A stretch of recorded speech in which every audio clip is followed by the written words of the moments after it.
నా పేరు కాకి. నాకది మనుషులు పెట్టిన పేరు. అస్థిపంజరం ఇది నేను మనుషులకు పెట్టిన పేరు. ఎందుకో ఈ కథ చివరిలో మీకే అర్థమవుతుంది. నాకు 4 పిల్లలు. అందులో 2 నా పక్క చెట్టు మీద ఉండే కోయిలవి. కోయిలకు గుడ్డు పెట్టడం మాత్రమే తెలుసు, పిల్లలుగా మార్చడం తెలీదు. కానీ మాకు గుడ్లు పెట్టడం, వాటిని పొదిగేయడం, బిడ్డలుగా మార్చడం మాత్రమే కాదు, వేరే తల్లి బిడ్డల్ని మా బిడ్డలుగా కంటికి రెప్పలా కాపాడడం కూడా తెలుసు. ఆ రోజు ఆదివారం, జోరున వాన, బంగాళాఖాతంలో వాయుగుండమంట. ఎవరో 2 చెట్టు కింద మాట్లాడుకుంటుంటే విన్నాను. పిల్లలేమో ఆకలి అంటున్నాయి. కర్మ కాకపోతే ఈరోజే చెత్తకుండిలో డ్రైనేజ్లో ఏమీ దొరకని పరిస్థితి. ఒక పక్క పిల్లల్ని చూస్తుంటే కడుపు తరుక్కుపోతుంది. మనసుకు దెబ్బ తగిలితే ఓర్చుకోలేని శక్తి మన శరీరానికి ఉండొచ్చేమో కానీ మనం ప్రేమించే వాళ్ళకి దెబ్బ తగిలితే ఓర్చుకునే శక్తి మన మనసుకు ఉండదు కదా. అందుకే వాటి కోసం ఏమైనా తేవడానికి గాల్లోకి ఎగిరాను. ఎదురుగాలికి ఎగరలేక రెక్కలు అలసిపోతున్నాయి. ఆకలి కేకలేస్తున్న పిల్లల పరిస్థితి ఏంటి అనే ఆలోచనలు పెరిగిపోతున్నాయి. వాన చినుకులు విసిరిన రాళ్లలా శరీరానికి తూట్లు పెడుతున్నాయి. కాసేపు అలసట తీర్చుకుందామని ఒక ఇంటి ముందున్న మామిడి చెట్టు మీద వాలాను. సరిగ్గా సమయం మధ్యాహ్నం 12:45. నా అదృష్టం కొద్దీ అప్పుడే ఆ ఇంట్లో భోజనానికి కూర్చున్నారు. వాళ్ళు తినేదాకా ఉంటే కనీసం 4 మెతుకులైనా చేతులు కడిగేసిన కంచాల్లో దొరక్కపోవా అని నా ఆశ. ముందు పచ్చడి, తర్వాత కూర, ఆ తర్వాత సాంబారు, చివరిగా పెరుగు. ఇది వాళ్ళ మెను. మొత్తం 4. ఒకతను మాత్రం ముసలివాడు, ఒక 70 ఏళ్ల వరకు ఉంటాయి. పాపం అతని కంచంలో మాత్రం అన్నం, ఎర్రటి రంగులో మామిడి పచ్చడి. అమ్మా, తాతయ్య కూర వేయచ్చుగా అని పెద్దాయన పక్కనున్న చిన్నపిల్లాడు అన్నాడు. వాడలా అనగానే ఆ పిల్లాడికి ఎదురుగా ఉన్న వాళ్ళ అమ్మ, ఏంట్రా వేసేది, నోరు మూసుకొని తిను, తిండి పెట్టడమే ఎక్కువ, దేవుడు కొంతమందిని తీసుకోపోకుండా భూమికి భారంగా ఎందుకు ఉంచుతాడో అర్థం కాదు, కూరలు కావాలంట కూరలు ఎక్కడి నుంచి వస్తాయి అని అంది కళ్ళు పెద్దవి చేస్తూ. ఆమెను అలా చూసి సంబంధం లేని నాకే భయమేసింది. ఇక ఆ పిల్లోడెంత? అక్కడ అంతా జరుగుతున్నా ఆ పిల్లాడి నాన్న మాత్రం ఏమీ పట్టనట్టు, ఏవే ఇంకొంచెం సాంబారు పోయి అని పోయించుకొని తింటున్నాడు. వాడు అచ్చం బురదలో పడుకునే పందికి ముందు 2 కాళ్ళు తీసేసి చేతులు పెడితే ఎలా ఉంటాడో సరిగ్గా అలానే ఉన్నాడు. పాపం వాడి ముఖాన్ని వాడు రోజు అద్దంలో ఎలా చూసుకుంటున్నాడో. పాపం మా పెద్దాయనకు అన్నం కలుపుకోవడానికి కూడా చేతుల్లో బలం లేదు. అయినా సరే బాగా ఆకలేస్తుంది అనుకుంటా త్వరగా అన్నం కలుపుతున్నాడు. వణుకుతున్న చేతులతో మొత్తాన్ని కలిపేశాడు. ఆత్రంగా ఒక ముద్ద తీసి నోట్లో పెట్టుకున్నాడు. వెంటనే నీళ్లు తాగాడు. బాగా మంటగా ఉందనుకుంటా కంట్లోంచి నీళ్ళొచ్చాయి. ముఖం ఎర్రగా మారిపోయింది. ఎదురుగా ఉన్న నెయ్యి వైపు చూశాడు కానీ అడగడానికి ధైర్యం చాలట్లేదనుకుంటా. అలాగే ఉండిపోయాడు.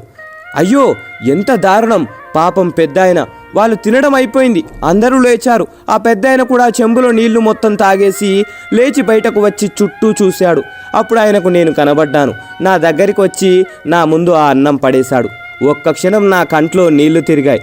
పెద్దాయనా, నీ ఆకలి తీరకపోయినా నా ఆకలి తీరుస్తున్నావు, నీ రుణం ఎలాగైనా తీర్చుకుంటా అని మనసులో అనుకొని నేను కొన్ని మెతుకులు తిని కొన్ని మెతుకులు గొంతున బట్టి గూటికి చేరి పిల్లల ఆకలి తీర్చాను. సరిగ్గా 26 రోజుల తర్వాత అనుకుంటా ఎప్పటిలాగే వేట కోసం ఏటి మీదుగా వెళ్తున్నా ఏటి ఒడ్డున ఎవరికో పిండం పెడుతున్నారు. కాసంత తినడానికి ఏమైనా దొరక్కపోదా అని అక్కడ వాలాను. ఎదురుగా ఉన్న ఫోటోను చూసి ఆశ్చర్యపోయాను. అది నా పిల్లలు ఆకలితో ఉన్నప్పుడు అన్నం పెట్టిన పెద్దాయనది. ఒక్క క్షణం గుండె బరువెక్కింది. విచారంతో రెక్కలు దిగజారిపోయాయి. అయ్యా, పిండం పెట్టి కాకుల్ని పిలవండి, మీ నాన్నగారు వాటి రూపంలో వచ్చి తింటారు అని పూజారి గారు చెప్పారు. ఒక పెద్ద కంచాన్ని పెద్దాయన కొడిక్కిస్తూ, ఆ కంచాన్ని చూడగానే నా ఆశ్చర్యం ఆకాశాన్నంటింది. నల్లటి నా ముఖం తెల్లబారిపోయింది. ఎందుకంటే ఆ కంచంలో పంచభక్ష పరమాన్నాలు ఉన్నాయి. ఓర్ని మనుషులు, మీరేం మనుషులురా బాబు! బ్రతికినంత కాలం బ్రతకడానికి పెట్టకుండా చచ్చిన తర్వాత బ్రతికించడం కోసం పెడుతున్నారా?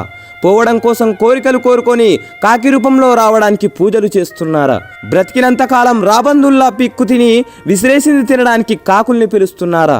ప్రాణమున్నంత కాలం పెద్దైన కప్పుకోవడానికి కండువా కూడా ఇవ్వకుండా పోయాక కట్టుకోవడానికి పట్టుపంచ పెట్టారా? ఏం మనుషులరా బాబు! పాపం ముసలాయన్ని బ్రతికినంతకాలం దినదినం గండంగా బ్రతికేలా చేసి ఇప్పుడు ఏమీ తెలియని అమాయకుల్లా ఫోటోకి దండం పెడుతున్నాడు. అసలు వీణ్ణి నా ముక్కుతో పొడిచి చంపాలి. ఎరా ఎదవా, ఇంటి చెట్టు మీద వారితే ఈసడించుకున్న కాకిలో ఈరోజు మీ నాన్నని చూసుకుంటున్నావా? కొంచెం కూడా సిగ్గనిపించడం లేదా? ఎంగిలి మెతుకులు వేయడం కూడా అనవసరం అనుకున్న కాకి పరమాన్నం తినడానికి కావలసి వచ్చిందా? అలా మనసులో వాడిని తిడుతున్నప్పుడు నా ఆవేశం కట్టలు తెంచుకుంది. వెంటనే గాల్లోకి ఎగిరాను. చుట్టూ ఉన్న నా కాకుల స్నేహితుల దగ్గరికి వెళ్ళి జరిగిందంతా చెప్పి ఆ పిండాన్ని ఎవరూ తినొద్దని చెప్పాను. అందరూ సరే అన్నారు. గంట 2 గంటలు అలా గంటలు గడుస్తూనే ఉన్నాయి. పిండం తినడానికి ఒక్క కాకి కూడా రావట్లేదు. చుట్టూ ఉన్న జనాల్లో అనుమానం మొదలైంది. బ్రతికినంత కాలం ఆయన్ని బాగా చూసుకోలేదేమో, అందుకే ఇప్పుడు తినడానికి రావట్లేదు అని ఒకడు, ఉన్నన్ని రోజులు బాధ పెట్టుంటారు అందుకే ఆయన రావట్లేదని ఇంకొకరు, నేను రోజు చూసేవాడిని అన్నం కూడా సరిగ్గా పెట్టేవాళ్ళు కాదు అందుకే ఇప్పుడు రావట్లేదని మరొకరు మాట్లాడుకోవడం మొదలు పెట్టారు. అవి విని ఫోటో ముందు కూర్చున్న ముసలాయన కొడుక్కి తల తీసేసినట్టయింది. అలా ఉండిపోయాడు. కనీసం తన బాధ చెప్పుకోలేని పరిస్థితి. పరువు పోయినట్టు, ఏదో కోల్పోయినట్టు, బ్రతికున్నా చచ్చిపోయినట్టు అనిపిస్తుంది అతనికి. నా బిడ్డల ఆకలి తీర్చినందుకు ఆ పెద్దాయన రుణం ఇలా తీర్చుకున్నాను. ఈరోజు ఒక మంచి పని చేశా అనిపించి గర్వంగా గాల్లోకి ఎగిరాను. మనిషి వింటున్నావా? నీకే చెప్పేది. సెంటు పీలిస్తే మంచి వాసన వస్తుందని, తాగితే బలం వస్తుందనుకోవడం అమాయకత్వం.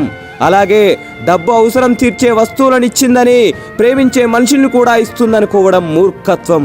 అయినా ప్రేమ ఇవ్వడానికి మనకు లేనప్పుడు ప్రేమను తీసుకోవడానికి హక్కెలా పొందుతావు? ఒక మనిషి గొప్పతనాన్ని అతను చేసిన పనులను బట్టో మంచిని బట్టో కాకుండా అతనుకున్న డబ్బును బట్టి నిర్ణయించే సమాజంలో బతుకుతున్నావు మనిషి. త్వరగా బయటపడు. చివరి మాట, కొన్ని కాకులు శరీరం నలుపవచ్చు కానీ మనసు మాత్రం తెలుపు. ఈ మాట కాకుల కంటే మనుషులకే ఎక్కువ వర్తిస్తుంది. జై హింద్.